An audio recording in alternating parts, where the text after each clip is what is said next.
Some of you ain't gonna get this message. If you can't kill your cell phones unless you go live. But some of you ain't gonna get the message. Here go what I'm gonna tell you. We not gonna ask you to leave. Because we believe we give you some life today. Now I'm a born and raised West Side boy from Chicago, so I know exactly what Mac's talking about. I was in a meeting the other day, having with some business, and I get a text message from my guy. And he say, "What you doing?" I say, "I'm doing something right now." He said, "I hate to tell you the story, but Rodney dead." I knew Rodney since I was 9 years old. He would have turned 48 in 3 weeks. He's no longer here. These empty seats in this building kind of show how many young black and brown boys and girls are dying. Picture your family and friends talking about how good you used to be. And if it wasn't for your messed up upbringing, you would have had a shot. But it really don't matter too much now, does it? Because you dead. Now picture this.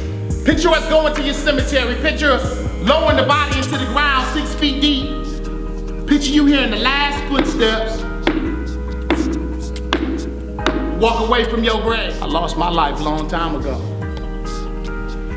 But it's not too late for you. Why are we here today? Because you got a choice. Either you gonna educate yourself or you gonna die. School ain't about no A's, B's, or C's. School is about your life. So either you get this college degree, this high school diploma. Either you make something out of your life.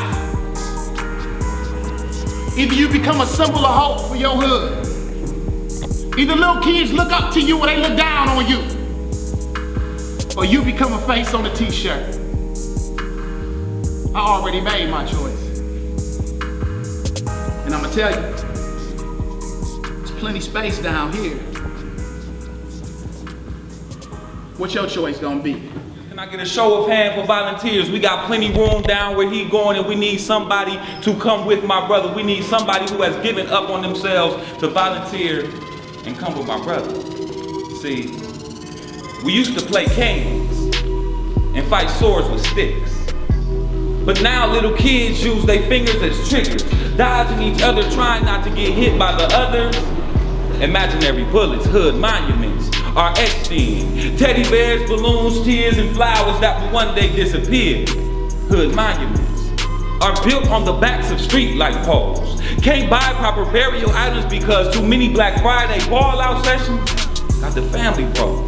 And now we have to settle for less. And our death is only remembered by that place right there with that monumental mess. Right there is where he took his last breath of air. The balloons there on that monument once reached for the sky, but like black light, the balloon dies. And instead of it reaching for the sun, it now just lays there on the curbside. I hear mom cry another line, "I need you to bury my baby." 16 years old, shot and killed, gunshot wound to the head. I see mom about 3 days later. She said, "They still ain't released my son. I ain't been able to touch him. I haven't seen him." So I had to inform her, "You won't see her probably until maybe a week or two later. He has to go through an autopsy.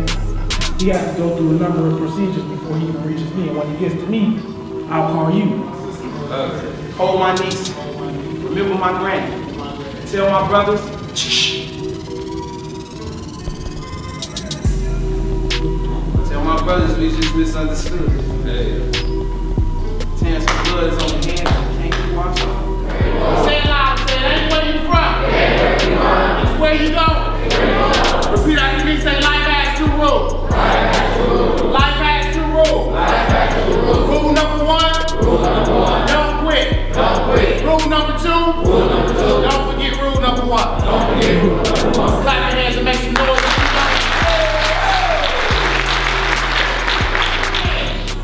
Repeat after me, say I.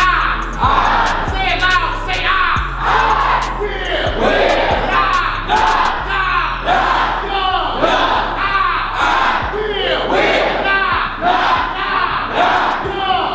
Not just for your friend, but for yourself. Clap your hands and start coming on up here right now. My man was the first one. We got many of them. And do me another favor. I see some of you emotional. You can come up here and holler at us. Sweetheart, right here, tap her. Make sure you hug somebody. Tap somebody. What's up? So we want to thank Colin Kaepernick for seeing that it's bigger than sports and that it's bigger than the classroom, because if we get their mind and their conscience and deal with the trauma, education from their point is easy. You got Today was a great experience. I applaud the fact that we were able to soften enough hearts to be able to reach their minds and able to break past the traumatic experiences and different things like that. So I applaud and I thank you, Mr. Kaepernick, for sponsoring this event. I'd like to thank you, Mr. Kaepernick, from the bottom of our heart for being more than just a typical athlete. Again, I thank you for the donation, and we're going to do good things with the resources that you give us. Just want to say thank you for sponsoring this activity. My kids got a lot out of it. My staff was very inspired with the words of Mohib and all the young men that are with him. Again, I can't thank you enough for sponsoring this activity. It means a lot to me. It means a lot to my school. I'm the principal here at WCLL. Thank you. I would like to thank Colin Kaepernick for the donation to the I Will Not Die Young campaign. We had a great event today. Our plan is to get to all the schools in Milwaukee and in the state. So we appreciate the donation, and we'll keep moving forward and make some positive things happen in the community.